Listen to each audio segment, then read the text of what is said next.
Hello and welcome back to the Adventures of Midlife.com channel.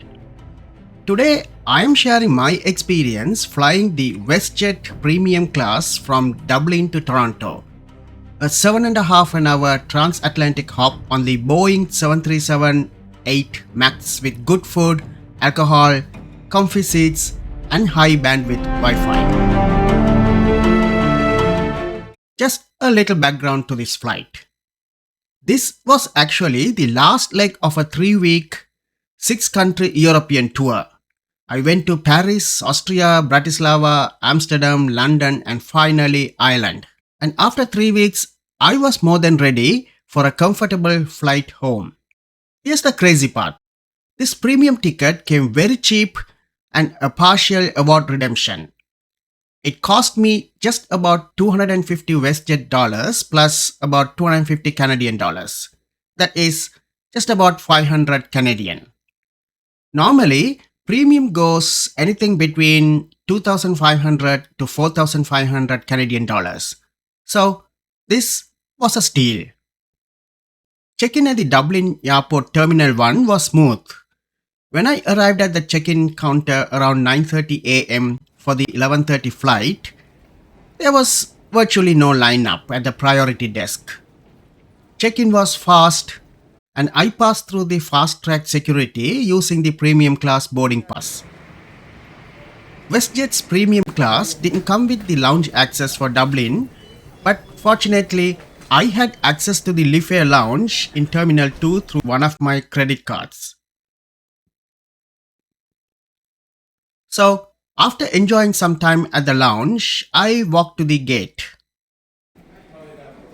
It was around 10:30 and the boarding time was 10:50 a.m. But to my surprise, almost all the passengers had already boarded. Apparently, this is a usual practice for WestJet.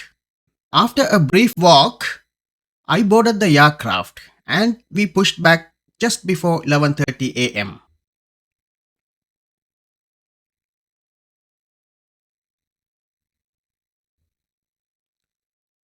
WestJet used a narrow-bodied single-aisle Boeing 737-8 MAX for this flight.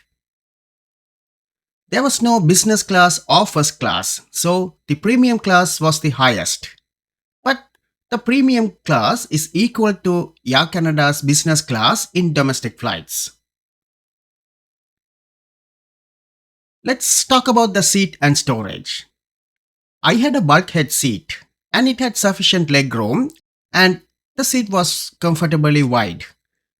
It wasn't a lie-flat seat but had a recline. According to WestJet website, the recline is 13 centimeters. Storage was minimal though. Just the usual seat back pocket. In this case, it was on the wall of the bulkhead and then a small wire mesh on the side of the seat. I had checked in my luggage and was traveling with my backpack, for which there was ample room in the overhead cabin. Shortly after takeoff, the crew handed out warm towels. I liked the warmth of this towel. It was not too hot, neither cold. And then came the menu card, followed by pretzels and a milk chocolate cookie. They also took the drink orders. I went through the menu card and unfortunately there was no Irish beer on the list. So I went with a Belgian Blue Moon. And about an hour later, the lunch was served. Now, there was some mix-up with lunch. They had 2 items for lunch, the beef and ale pie and the butternut squash risotto. I ordered the risotto but somehow ended up with the beef and ale pie. But I didn't have any regrets.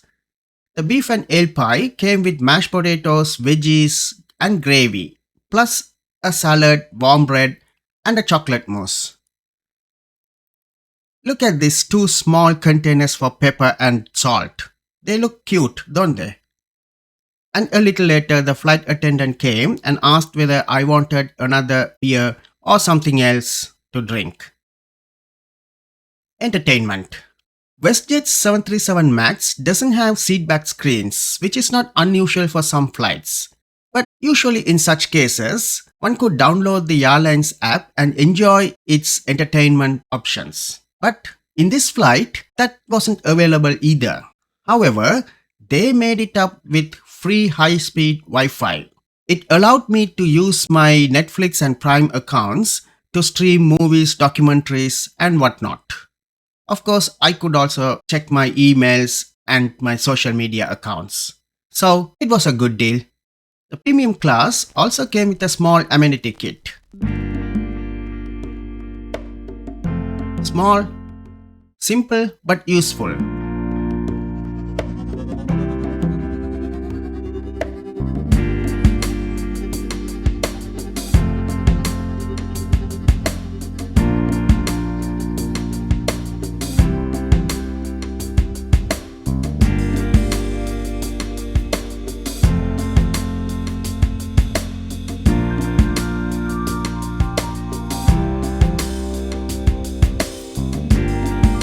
And on the side, there was a multi-plug charging port with USB-A option as well.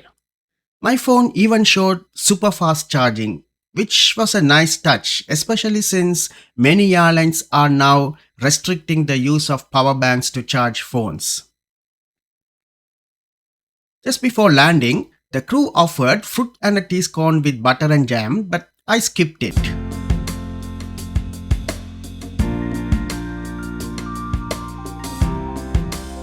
We landed smoothly in Toronto, and that wrapped up my 3-week European tour. So, WestJet's premium class from Dublin to Toronto was worth every penny, particularly because it came so cheap, but there was no dearth in quality. Comfortable seating, solid meals, free high-speed Wi-Fi, and great service. All for the price of an economy ticket.